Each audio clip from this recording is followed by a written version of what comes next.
Welcome back, or welcome if you're just joining us. This is The World This Week, and with us this week is Craig Kopitas, author of Mona Lisa's Pajamas, also with us Stefan de Vries of Dutch radio station RTL4, Celestine Bolen, and Anthony Bélanger of Franco-German television channel Arte. We were talking before the break about the problems of Greece. Another nation where the bailiffs are getting set to bang on the door is Italy, which has enacted painful reforms, many hailing them as ambitious. Mario Monti, an economist by training, the premier, taking advantage of the praise he's earned to bluntly tell Germany to ease up on its all austerity all the time message. He said so much to Angela Merkel. He told the Financial Times as much at the beginning of the week, and then repeated it Wednesday on a trip to London. Within the Eurozone, maybe we have sometimes forgotten that EMU means Economic and Monetary Union. The M is key and needs all the attention that it has received. But the Economic Union has not been always paid the attention that it badly deserves. And Celestine Bolen again hammering home the message that the fight against this sovereign debt crisis for Europe is not really addressing the imbalances within the continent. I mean, that's right. And I think, you know, his problem is that he's fulfilling, in a way, his side of the bargain. He took a job which was to sort of bring austerity to Italy, not an easy task in any situation. And I think what's interesting in what he said is there's some implicit warning that democratic institutions in Italy may well be pressed to defend this at a certain point. So, I mean, that's kind of over the bow to Germany to say, this is your ideology, this is your way of approaching things. But we're sitting in a country where we're taking this medicine, and it may not go down very well, and you may be not very happy with what you see happens to the patient. I mean, basically, it's really... And let's get the reaction from Berlin. Germany, now called the EU's paymaster, again rejecting raising its contribution to the Eurozone's bailout fund. And the Chancellor, caught between public opinion at home and a growing consensus abroad, as Celestine was saying. Angela Merkel speaking in the company of her Bulgarian counterpart Wednesday. I'm still searching for what more Germany should do for other Eurozone countries. Stefan de Vries, what will Germany do? Well, what they should do is Angela Merkel should leave. I mean, she has made mistake after mistake after mistake. And everything she has said since the beginning of the crisis, she had to change her mind a couple of months later. So she's basically, she's the Italian captain on the European ship. And what Germany should do, and I think Mario Monti is right, we should stimulate the economy. That's the real problem. The problem is not that in itself, because usually a country can. I mean, it's also a matter of course, countries spend too much money, but we have to get more money getting in as well, and that's where the reform of the economy comes in, and that's not being tackled. The funny thing about that situation is that it's Italy which is serious in that situation. I mean, Italy spends something and Spain also, because, for example, the public debt of Spain is much lower than the German one as the beginning. Second, Italy saved something like 70 billion in the last 3 months. You know, no other countries in Europe made that effort to be with austerity measures than Italy. So no lesson has to be given, nor to Spain nor to Italy, first of all. And second of all, you're right. Germany, maybe she doesn't know what to do else. I mean, for Europe, but she should have done much better. And she should have done better, you know, earlier in that period. Of course, you're right. A final point on this: we had the week began with reactions to Standard & Poor's first downgrade of France since 1975. What it has done is provided certainly a spark to the French presidential election campaign, which is no longer listless, that's for sure. The incumbent reacting Monday while on a trip to Madrid. We shouldn't panic or become agitated because an agency has made some comment or other.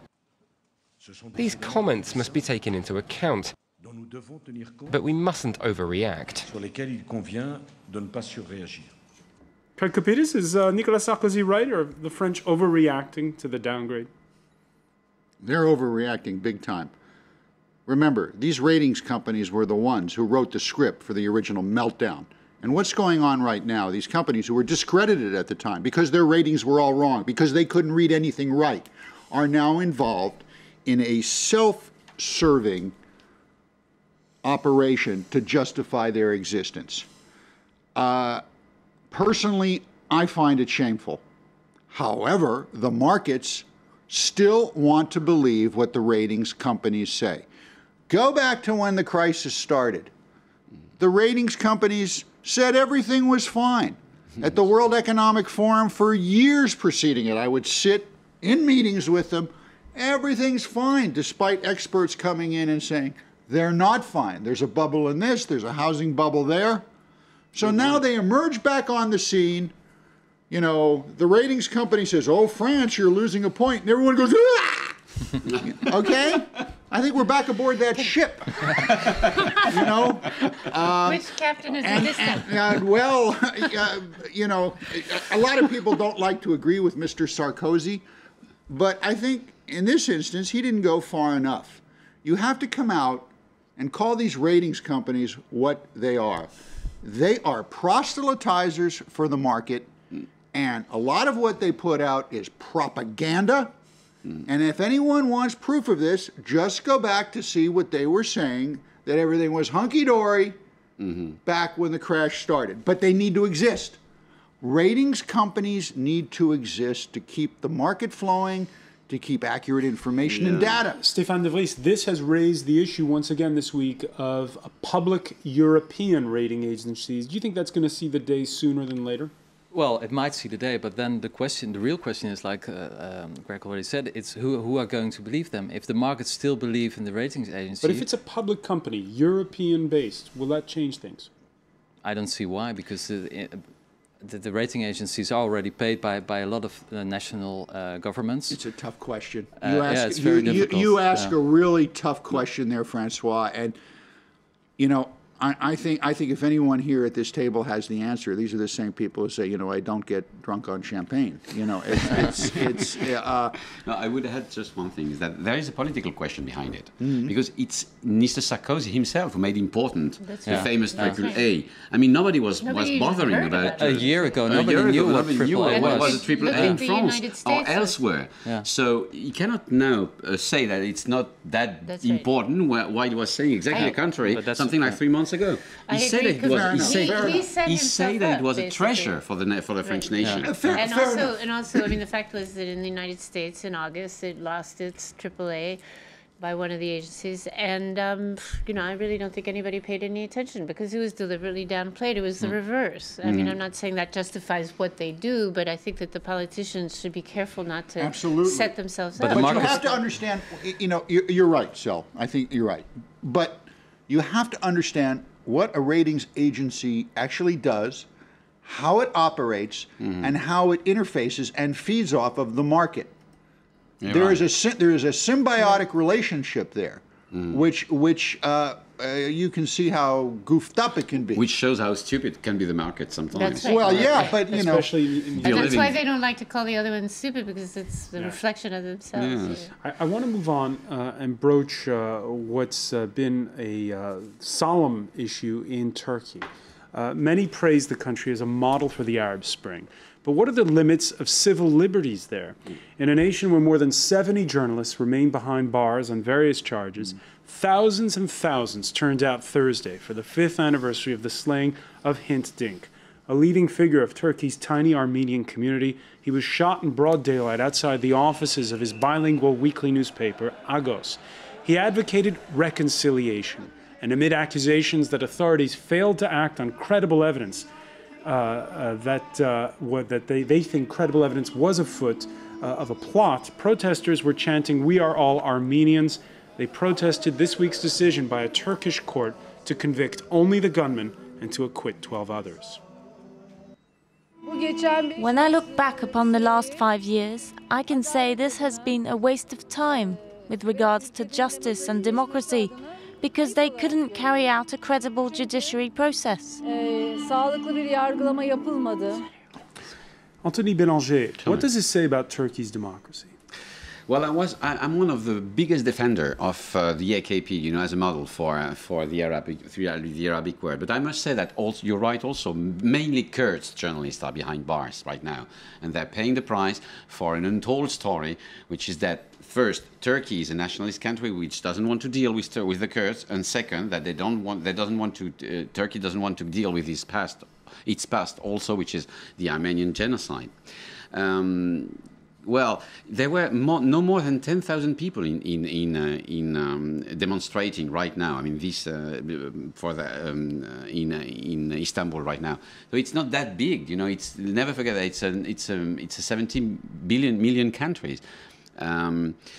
What does it say? It says that it's a long way to democracy and to concord, I think. Mm-hmm. Even for a country as... I spent a lot of time there, know a lot of the folks there. And what happened here is obviously reprehensible. But Turkey is a democratic work in progress. Yes. And you know what? It's getting there. It's certainly getting there much faster, in fact, at light speed in comparison to other Muslim countries. And there are going to be some bumps along the way, horrible bumps, car crashes, and this is one of them. I mean, I also covered Turkey, and I would look at it the other way. I think that we thought it was further along, honestly. I mean, you know, yes, there have been coups, and yes, you know, but there's been a judicial system in place. This isn't Russia. This isn't sort of other places that have, you know, really had to build this up. And the fact of the matter is, I think what is huge. Yeah, and it's a very sophisticated society. It's a very educated society, and it's a very multi-ethnic society. But the thing is that this is about would appear to be the inability to deliver justice, and that's something that's you know, sort of at the basis of democracy. And if that's where they're at, then they're, as I say, in my view, further back than I think we. I want to broach one more topic, and one that I guess concerns the whole planet. In this show, we've broached in the past the subject of cyber attacks and cyber piracy, how it's a growing threat for national security, growing attention and resources for national armies the world over on this. But it's also big business. Now, in a story you could perhaps dub Hollywood versus Silicon Valley, brand name websites protested this week, with Wikipedia, the online user-generated encyclopedia, going offline for an entire day to protest a bill before Congress to crack down on internet piracy, one they say amounts to censorship. The mass uproar seems to have stopped the bill's momentum in its tracks. However, the story takes a new twist on Friday. 7 arrests, including Mega Upload's founder, all the way over in New Zealand. He goes by the name of Kim.com, and the company's CEO, who also happens to be the husband of singer Alicia Keys. It's kind of the entertainment industry is claiming that they lost Stefan de Vries $500 million because of MegaUpload.com. That was a very interesting figure, because we should put that into perspective. Apparently, MegaUpload earned about $175 billion with their activities, so that's not far away from 500 billion, which basically shows that their model could be profitable if the entertainment companies would be innovating, would be modern, would be investing in all these techniques. So that's good news actually for the entertainment companies, because it shows that you can earn money online with this kind of sites. The issue is, how do you share that wealth? I mean, it doesn't seem to be that they've been... MegaUpload exists because there's no alternative. It's very hard to buy legal content, if you like, and by the way, someone who approves the sting is the French president. So much so that Nicolas Sarkozy's office put out, get this, a communique at 3 in the morning. And let's just read, it says here, the President of the French Republic insists again that the fight against illegal download or illegal streaming websites whose business plan is based on pirating original content constitutes an imperious necessity to preserve cultural diversity and the renewal of artistic creation. Anthony Bélanger. What happened the French cultural difference? No. Well, the only thing the French did was setting a stupid law called the Hadopi law, who could put, I mean, in danger a lot of people just because they were downloading content on internet. When everybody's not downloading anymore, everybody's seeing movies and streaming. On streaming. Yeah, so that law that occupied the French Parliament for more than 2 years is first useless, costful, and completely stupid. For that reason, nobody's downloading anymore. By the way, Craig Capitas, Barack Obama, he says that he'd veto the bill, so he chose Silicon Valley over Los Angeles. However, Disney's Magic Kingdom, with Cinderella's castle as the backdrop, was on Thursday the place where he announced measures to boost tourism in the United States. Craig, doesn't Disney also own a Hollywood movie studio and some TV stations or something? You know, everything's connected. I mean, when I first heard this story, I thought Kim.com was the new leader of North Korea. What did I miss here? And I had to ask my kid what this site was, and when I heard that showing your age, Craig. Yeah, well, when I heard that Wikipedia was shutting down, I celebrated. I may have been the only person in the world. Yeah, you know maybe. why? Because it got people away from their desks, out of their pajamas and clicking mouses, out into the street to find out what's really going on with their own eyes, instead of saying, you know, according to a source close to Google. I think that I mean, this to me, as a writer, a journalist, and covering this, and you know, there's a great laziness amongst those youngsters. You know, maybe I'm sounding curmudgeonly, but I thought it was a great thing. Yeah, but there's one very scary thing. It shows that the United States is capable of shutting down any website in the world, because the United websites. I like that. That's good. That's another word.